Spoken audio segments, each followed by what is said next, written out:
साहेब, आज तुम्ही जे उदगीरमध्ये जे गोंधळ घातलेला आहे, हा गोंधळ उदगीरची शान घालणारा गोंधळ आहे। जो माणूस टमटम मध्ये येत होता, त्या टमटम मध्ये येऊन आडत लाईनचा व्यापार करायचा, तो व्यापारी झाल्यानंतर कपडे खरेदी, भाजीपाला खरेदी, किराणा खरेदी करत होता। आज टमटमवाले बंद झाले, मोठे लाईनवाले बंद झाले। जरी तुम्हाला हप्ते देत असतील तर बी तुम्ही पुढे अजून हे काय सगळं नाटक सुरू केलेत का माहित नाही। आणि उदगीरची अर्थव्यवस्था ह्या आरटीओ ऑफिसमुळे बिघडलेली आहे संपूर्णपणे। तर ह्या आरटीओला आणि हे जे सगळे वाहन जे असंघटित लोक असल्यामुळे वाहनावर जे ते लोक एकत्र येऊन त्याला फेस करू शकत नाही, त्यांच्यामुळे हा आरटीओ सगळ्यांना त्रास देतोय।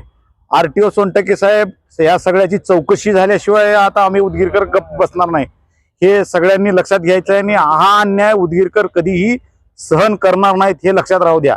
हप्ते देऊन हा अन्याय करतायत, हे लक्षात राहू द्या। प्रत्येक विषयात किती चाललंय काय आम्हाला सगळे आकडेवारी माहिती आहे, पण ह्या खोलात आम्हाला जाऊ देऊ नका आणि आम्हाला आंदोलन थांबू देऊ नका, ही तुम्हाला कळकळीची विनंती आहे। ह्याच्या पुढे आम्ही तुम्हाला इतके दिवस सहन केलो, 2 वर्षापासून सहन केलो, पण आता सहन केलं जाणार नाही, हे लक्षात ठेवा। आणि तुम्हाला जे काही करायचं आहे ते तुम्ही कायदेशीर करा, आम्ही कायदेशीरच करू।